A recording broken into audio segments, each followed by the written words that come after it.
It talks about how in the beginning it was the source, and that there was cosmic beings called the hand, and they was the ones that shaped the energy into the Big Bang that we know as the dawn of time. This book is for anybody that want to get in DC. Dead ass. This shit just came out this week.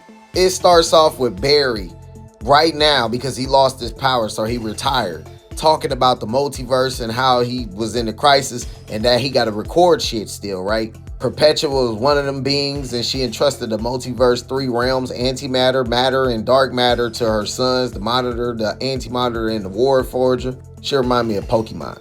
Her ass got banished and shit for attempting to meddle with creation. Then they said the Big Bang gave rise to stars, planets, and the endless. 7 powerful entities who each represented an aspect of this new reality. Among them were Destiny, Death, and the Dream Lord, master of his realm, the Dreaming. At the heart of creation lay the gleaming city, Silver City, fortress for the angels of heaven. There, Lucifer Morningstar lost a war in heaven against his brother, the Archangel Michael. Lucifer and his soldiers were cast into hell, where they were reborn as the first demons. One of the fallen angels, Gallade, was transformed by Michael into the instrument of God's wrath, today known as Eclipso. Later stripped of his rank by his successor, the fallen angel Astar, acting as God's instrument of vengeance. Astar is better known as the Spectre. Shortly thereafter, 2 wearing factors of immortal forces, the Lord of Order and Chaos, the first sentient races in the universe, were born on the planet Cilia and would constantly play a vital part in shaping the universe. In time, a world called Matus, the first humanoids evolved. They resettled on the planet Oa, considered to be the center of our cosmos. Mastering immortality, they renamed themselves the Guardians of the Universe and set out to impose order on our still cooling microcosm. The Guardians' first act were to seal the chaotic magic of the universe within a construct called the Starheart, and to deploy an android law enforcement army known as the Manhunters. Unable to deal effectively with the moral complexity, the Manhunters were eventually replaced with the Green Lantern Corps, who funneled the green light of willpower from Oa's central power battery into their energized rings. All was not harmonious on Oa. However, a merciless splinter group who called themselves the Controllers chartered their own destiny, establishing a much harsher version of the Lantern Corps, the Dark Stars. The Maltasians split further along gender lines. Its females, designated the Zamarians, left Oa to create their own society. Long before Earth's creation, there came a time when the old gods of Urgar, whatever the fuck, died in the sprawling war that destroyed their world. It remains fissioned into 2 planets, New Genesis and Apocalypse, and the realm outside the multiverse referred to as the 4th world. And they explain this in that book that's going on right now called New Gods. Cyborg actually has technology from that shit. The source granted its residents a form of godhood, most notably among them were New Genesis High Father Isaiah and his son Scott Free, Mr. Miracle. Darkseid, benevolent ruler of Apocalypse and wielder of the cruelly destructive Omega Force, and his sons Orion and Calibec. The Olympian warrior Big Barda, and the Black Racer, an elemental force in the human form who brings death to all he touches. As Earth started to cool and life began, Yggdrasil, the World Tree, achieved sentience and birthed both the Parliament of Trees and the Green, the force that binds all plant life. In turn, the Parliament created a race of floral elements that will forevermore protect Earth, Swamp Things. Soon after, Atlantis rose as Earth's earliest civilization. Although magic was the dormant means of power throughout the continent, its intellectuals developed highly advanced technological wonders at the time when the first Homo sapiens had yet to discover fire. Atlantis' champion was Lord High Mage, I'm not even going to attempt to say that shit, also known as Orion, a follower of the Lords of Order.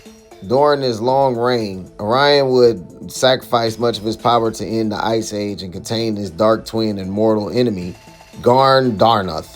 Consequently, despite valiant efforts, Orion was later unable to prevent the Great Deluge caused by Eclipso that destroyed most of Earth's surface, including Atlantis.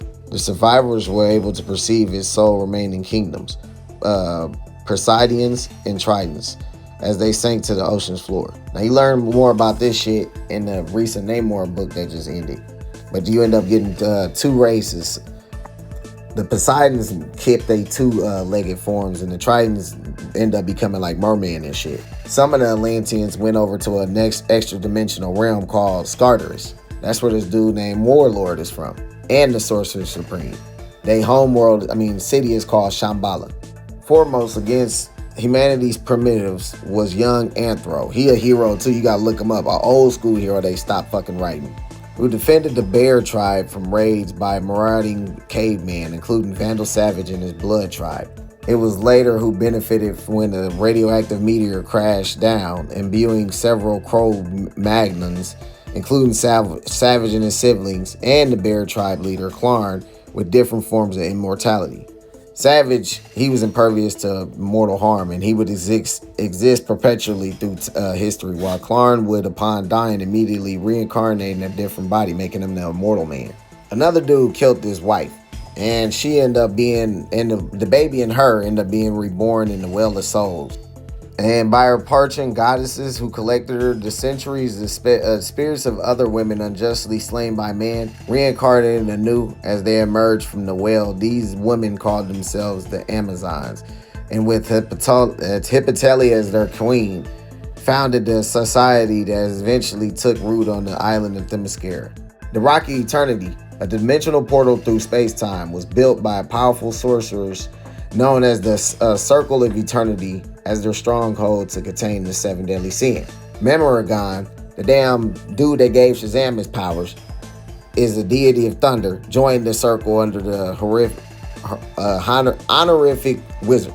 The wizard uses his abilities to endow slave-tith Adam with the abilities of an African pantheon of gods, renaming him the Mighty Adam. But power corrupts, and in this instance, twisted Teth into Black Adam, who murdered the circle. The wizard was its sole survivor.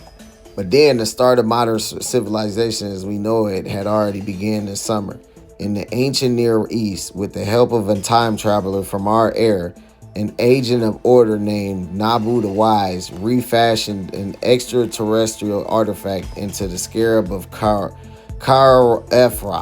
in an attempt to break the power of Vandal Savage. Badly wounded, Nabu put himself in a healing trance inside a pyramid of Chalia's Valley of Earth. They talking about Blue Beetle's beetle though. Zahava, princess of an ancient kingdom of the African island of Madagascar, died and would later be reincarnated as Nubia of the Amazons. And that's where I'm gonna end it at right now. I'm gonna do a part 2 later, but yeah, this only fucking book 1.